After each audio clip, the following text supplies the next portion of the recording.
Assalamualaikum warahmatullahi wabarakatuh. Anak soleh dan solehah, alhamdulillah kita bertemu lagi dalam pelajaran PAI.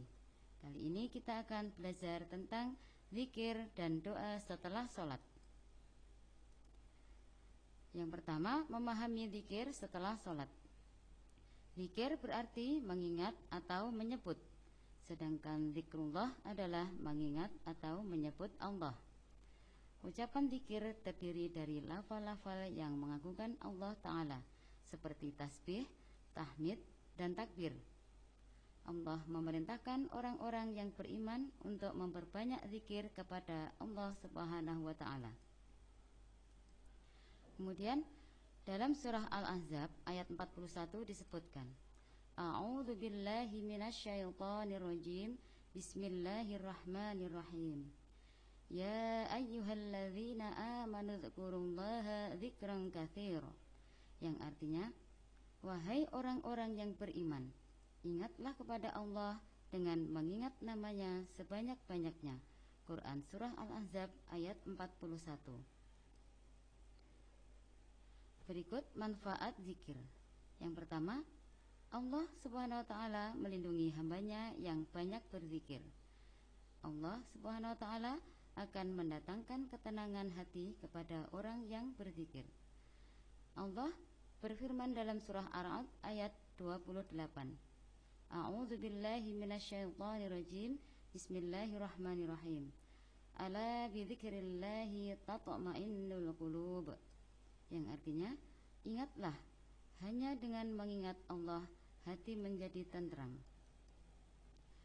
Kemudian adab berzikir, yaitu Rasulullah SAW menganjurkan umat Islam berzikir setiap saat umatnya setelah selesai sholat. Adapun adab berzikir setelah selesai sholat adalah sebagai berikut. Yang pertama, duduk dengan menghadap kiblat. Kemudian ikhlas karena Allah Subhanahu wa Ta'ala. Yang ketiga, khusyuk dan tenang. Kemudian merendahkan suara. Berikut macam-macam berzikir. Yang pertama, berzikir dengan hati, yaitu zikir dengan merenungkan keagungan Allah, memuji Allah, mensucikan nama Allah, mohon ampun kepada Allah, berserah diri kepada Allah, memohon petunjuk ataupun memohon pertolongan kepada Allah. Jadi segala kegiatan mengingat dan mengarahkan hati kepada Allah itu namanya zikir. Yang kedua, berzikir dengan lisan, yaitu dilakukan dengan mengucapkan kalimat thayyibah. Kalimat thayyibah artinya ucapan-ucapan yang baik. Contohnya, tasbih, tahmid, dan takbir, dan lain sebagainya. Dan masih banyak lagi kalimat thayyibah ya. Kemudian berdoa setelah sholat. Setelah rangkaian zikir selesai dibaca, maka zikir ditutup dengan doa. Doa berarti memohon pertolongan atau permintaan hamba kepada Allah Subhanahu wa Ta'ala. Seseorang yang berdoa berarti dia berharap kepada Allah agar permintaannya dikabulkan.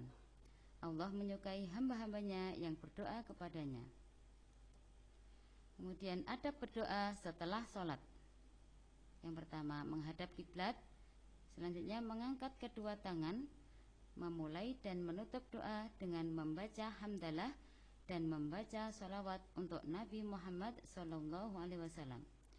Khusyuk dan tenang dengan menyatakan kerendahan hati di hadapan Allah Subhanahu wa Ta'ala. Kemudian merendahkan suara, artinya tidak berteriak-teriak, dan meyakini bahwa doanya dikabulkan Allah Ta'ala. Dan doa itu tidak mengandung dosa atau memutus tali silaturahmi. Berikut keterangan Ustazah, dan ini ada tugas untuk kalian ya. Perhatikan yang pertama, terangkan apa yang kamu ketahui tentang berzikir. Kemudian sebutkan 3 kalimat thayyibah yang dilafalkan saat zikir. 3. Terangkan arti berdoa. Yang nomor 4, sebutkan 3 adab berdoa. Silahkan tugas kalian dikerjakan di buku tulis.